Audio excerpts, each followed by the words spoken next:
Starbreeze needs money so badly that they've just added subscriptions to a 12-year-old game in the form of Payday 2.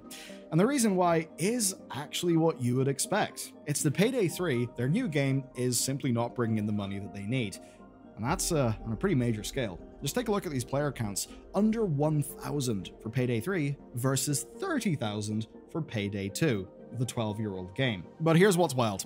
After launching a big discount bundle at 50% off, they then tried to quietly cut it down by 17% to 33% off. They got caught, they had to reverse that, and whenever that price hike was happening at the same time as a new subscription was being added, it really wasn't quite a good look. And even Starbreeze's head of commercial admits this. He said, "They're not wrong. It's terrible timing." But as if this wasn't already a peak game industry story, well, Starbreeze actually just killed an entire other project. They laid off a whole bunch of people, and they're putting more resources into Payday. So with that in mind, let's see what the hell's going on here. You may remember a fun thing from November of last year. You see, that was when the Payday Twitter account literally told people, and I quote, "Dude, we need the money." And you know what? That's actually refreshing. It's honest. It's definitely true. Here's the problem that was going on. Their sequel had disappointed fans of Payday 2. Basically, the systems weren't there. The content was not enough. And sure, Starbreeze had rebuilt much of the game, they'd added more heists, but Payday 3 never really took off. And why would anyone switch? Payday 2 was cheaper. It had far more content, and it had modding tools. There was just no incentive to move over. Now look at this. Starbreeze just released a well-regarded heist for Payday 3. They're revamping the entire skill system. They're bundling the DLC so it's less intimidating. All of these good things that so far are not converting the Payday 2 audience over, which is obviously why they will want to get more money from Payday 2's audience. And we actually know how big of a problem this is. In November, Payday 3 was earning double what Payday 2 was earning. Now you may think, hang on a second, Payday 3 had under 1,000 concurrents, Payday 2 is always over 30,000. It's just that those Payday people bought their DLC a long ass time ago, unlike the Payday 3 people who, are playing and buying a pretty new game. But just think about that. A 1-year-old game versus a 12-year-old game. And according to the latest reports, that earnings ratio has not changed through 2025. So because of that, Starbreeze made their decision to monetize Payday 2 further. And the way that's rolled out made a lot of people very mad. So here's what they're offering. It's a subscription service that gives access to almost all Payday 2 DLC. The cost? $5 a month, or $20 for 6 months. Now, the context really matters here. You see, the last DLC for Payday 2 came out June 2023, but DLC for that game started releasing in 2013. So basically, you got a decade of DLC. And over time, just like with Paradox games or The Sims, the price to get all of the content ballooned. Because even if you don't need all the cosmetics and you cut all that stuff out, even on sale, you're looking at $200 plus of content, which is fairly hard to stomach. So in theory, this subscription fixes that problem. If you have an itch to play Payday 2 once or twice a year and you want to bring along your friends, rather than asking people to buy lots of DLC or only some of the DLC or all of the DLC, no, you can just chuck in $5 and you can access the complete product. Makes sense for those sorts of players. But take a look at the Steam reviews. They're really not happy. Over 200 negative reviews in the 48 hours after the announcement. You might be wondering why there's backlash, and some of it is people hating the idea of subscriptions for a 12-year-old game that doesn't have new content to justify the subscription. Others, though, are kind of mad that this could be taking resources away from Payday 3. They could be thinking, right, so Payday 3 isn't really doing what you need, and now you're trying to over-monetize Payday 2 again. We're on to you. Now, Starbreeze responded to this to PC Gamer, and their head of commercial, Gustav Nasir, said rather explicitly, "This has no direct impact on ongoing work on Payday 3. And I actually do think his statement makes sense. Adding a subscription doesn't change either game's content, it's literally just a new payment option in Steam. Now, I'm sure it probably took a bit of work to implement, but I doubt that's the same people who are making heists for Payday 3. But why release this for Payday 2? Well, the revenue is stable at 50% of Payday 3's revenue. And for 4 years, the concurrency has been shockingly consistent for Payday 2, It's really stunning. It's over 30,000 people compared to the under 1,000 of Payday 3. But here's what a lot of reviews have pointed out. There is another factor. Something that looks very, very goddamn sus. And it's something that happened on September 5th, but until now went completely unnoticed. This is the infamous bundle, and this bundle collects almost all of Payday 2's DLC into one purchase. Now on September 5th, its discount dropped from 50% to 33%. Now the actual DLC prices stayed the same, but the cheapest way to buy everything was this bundle, and the bundle went up by 17%. In isolation, people didn't really notice. It's not like there's a fan base for just keeping up to date with that discount. But then something happened that would give people cause to take a look at that discount again, because suddenly the subscription looked like an even better deal. So players connected the dots, and the obvious narrative took hold that Starbreeze inflated the bundle price to drive people towards the subscriptions. Now, PC Gamer interviewed Gustav whenever the subscription launched, and he called the price increase, quote, unfortunate timing, and said Starbreeze, quote, dropped the ball on communications. Yeah, fair enough. But after the article was published, and after everyone got mad, the devs responded. They went onto Twitter and Reddit, they called the price increase an error, they then reversed the discount change, which is good, and then our old friend Gustav came back to PC Gamer. And he talked about the community reaction. He said they needed to apologize, first for not warning the community, and second for not realizing the subscription would launch soon after the discount change. Now, he does maintain it was an honest mistake, that these things were not connected. But obviously, the price increase was intended. It was not a mistake. The mistake was how they handled it. Now, here is what's actually going on, according to them. They were doing a general pricing review, and when they did that, they found something problematic. That the 50% discount on the infamous bundle was cumulative. Now, what does that mean? It means that during sales, this bundle got 50% off plus whatever individual DLC discounts applied. So they basically just took a simple solution and lowered the discount. Obviously, and regardless of justification, it went terribly wrong from a public relations standpoint. But from the outside, we can see why this company would do this. They're preparing year 3 of Payday 3, reworked from the ground up, so they basically need every dollar they can get for that development. Because here's the truth, Starbreeze has been losing money for 2 years. Payday revenue is the only thing keeping them afloat.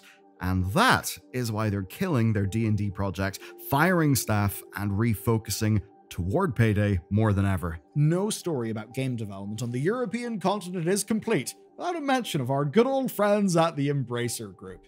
You see, in May 2025, an important thing happened, and that thing was that Starbreeze regained full franchise rights for Payday from Embracer, well, specifically from Plyon, which is one of Embracer's sublabels.